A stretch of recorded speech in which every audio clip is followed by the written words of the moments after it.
नमस्कार दोस्तों, मैं रेखा परमार पीएसएसएम ब्लेसिंग परिवार ऑडियो टीम डेराबस्सी से बोल रही हूँ। दोस्तों, ऑडियो नंबर 12 में हम लेखक के जीवन की नई घटनाओं के बारे में जानेंगे और साथ में अभ्यास नंबर 2 के बारे में भी। आनंद का उपयोग फैक्ट्रीज में किया जा सकता है, बड़े बड़े कॉरपोरेशंस और कई एसोसिएशंस में भी, जहाँ कर्मचारियों की क्षमता को बढ़ाया जाए। आनंद को सरकारी एजेंसियों में भी उपयोग किया जा सकता है और पॉलिटिकल पार्टियों में भी, ताकि उनके ज्ञान की सीमा बढ़े, उनके मूल्यों की भावना को समायोजित करने के लिए, जिससे उनकी अंतर्दृष्टि और दूरदर्शिता गहरी हो। मैं एक ऐसे हार्ट सर्जन को जानता था जिनका अपनी पत्नी और बच्चों के प्रति नकारात्मक रवैया था। एक दिन उन्होंने मुझे बताया कि उन्हें अस्पताल प्रशासन के साथ कठिनाई हो रही है और उन्हें डर है कि मुसीबतें उनके सर पर आ जाएंगी। जब उन्होंने बात ख़त्म की, मैंने उन्हें प्रस्ताव दिया कि वह मेरे साथ कुछ अभ्यास की शुरुआत करें। उनका पहला प्रश्न यह था कि क्या ये अभ्यास मान्य हैं? क्या वह मेडिकल डॉक्टर या पीएचडी द्वारा स्वीकृत हैं?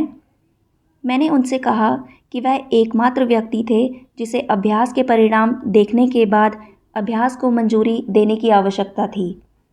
उन्होंने मेरे साथ काम करने को टाल दिया, पर बाद में जब उन्होंने यह देखा कि उनकी स्थिति अस्पताल और घर में और भी ज़्यादा बुरी हो रही है, वह मेरे घर आए और कहा, यदि आप मेरी मदद कर सकते हैं तो यह अभ्यास करें। पहले सेशन में उन्होंने मुस्कुराना सीखा और मैंने उन्हें मुस्कुराहट के रहस्य को बताया।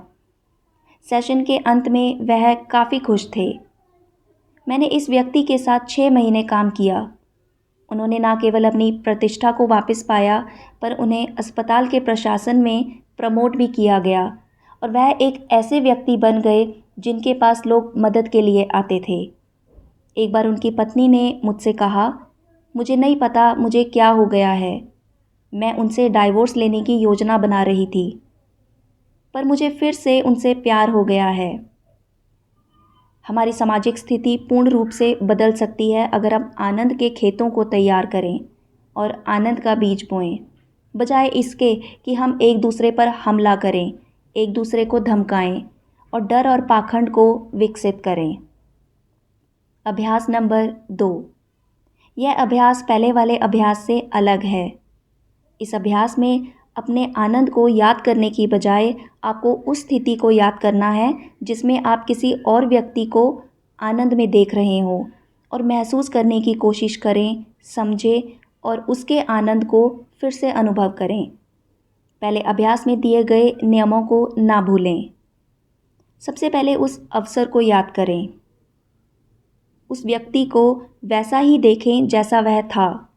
अपने आप को वैसा ही देखें जैसे आप थे, और उस समय को याद करें, उस मौसम को याद करें, उन लोगों को जो शामिल थे और वह जो वास्तव में आनंद का अनुभव कर रहा था। सबसे पहले कोशिश करें ये महसूस करने की जिस तरह से वह आनंद में डूबा हुआ था, शारीरिक रूप से, भावनात्मक रूप से और मानसिक रूप से विस्तार से उसका शिष्टाचार, उसकी आवाज़ और उसके शब्दों को याद करें। इसे कई बार एक ही सेशन में दोहराने के बाद उसके आनंद को साझा करने की कोशिश करें। वह मत बने, पर उसका आनंद साझा करें। जब आप पूरी तरह से उसका आनंद साझा कर पाएंगे, अपनी याददाश्त में से हर बार एक बड़े विवरण के साथ यह अनुभव करने की कोशिश करें कि कैसे उसका आनंद आपके अंदर ट्रांसफ़र हो गया है और क्यों। इस अभ्यास को 6 महीने तक करें, हफ्ते में 3 बार। हर हफ्ते एक नए व्यक्ति को ढूंढें जो आनंद में था विभिन्न कारणों से, और उसके आनंद को साझा करें। अभ्यास नंबर 3, पार्ट 1। तीसरा अभ्यास दूसरे अभ्यास के विपरीत है।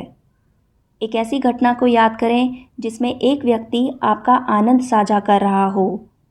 इसे जितनी बार हो सके उतनी बार करें और यह महसूस करने की कोशिश करें कि कैसे और क्यों उसने आपके आनंद को गहराई से महसूस किया और अनुभव किया। इस पूरे अभ्यास को 6 महीने तक दोहराएं।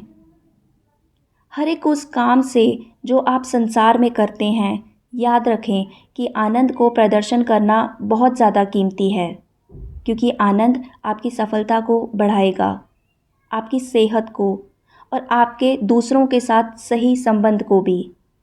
वह आपकी बुद्धि को उज्जवल करेगा, आपके हृदय को मजबूत बनाएगा और अंधकार के हमले को नष्ट कर देगा। पार्ट 2।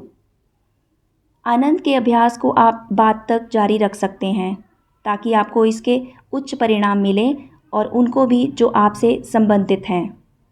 उदाहरण के लिए, जब आप अपनी याददाश्त में आनंद के ज़्यादा से ज़्यादा कैप्सूल छोड़ देते हैं, आप आराम कर सकते हैं और उस घटना की भविष्य में कल्पना कर सकते हैं जो आपको असाधारण आनंद देता है।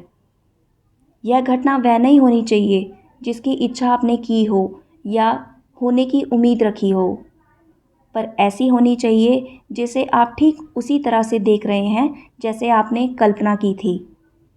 सोचें कि क्या चीज़ आपको वास्तव में आनंद दे सकती है।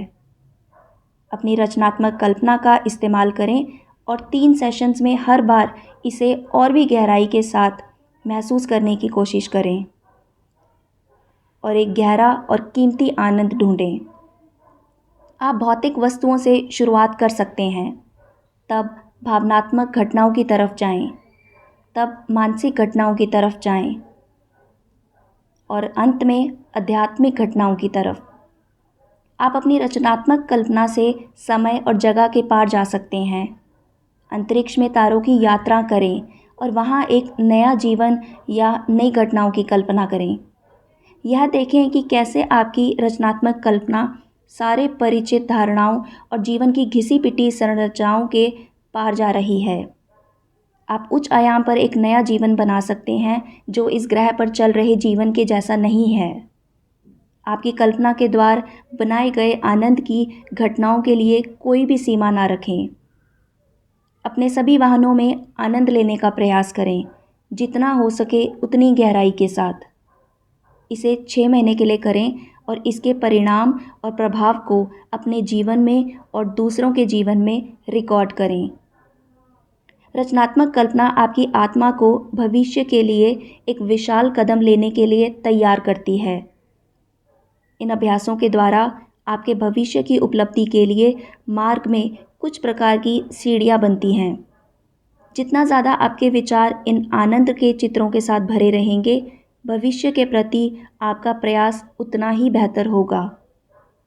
आनंद के अभ्यास कभी ख़त्म नहीं होते और उन्हें होना भी नहीं चाहिए। आज के लिए इतना ही। अगले ऑडियो में हम अभ्यास नंबर 3 पार्ट 3 के बारे में जानेंगे और साथ में ही लेखक के जीवन की और घटनाओं के बारे में भी।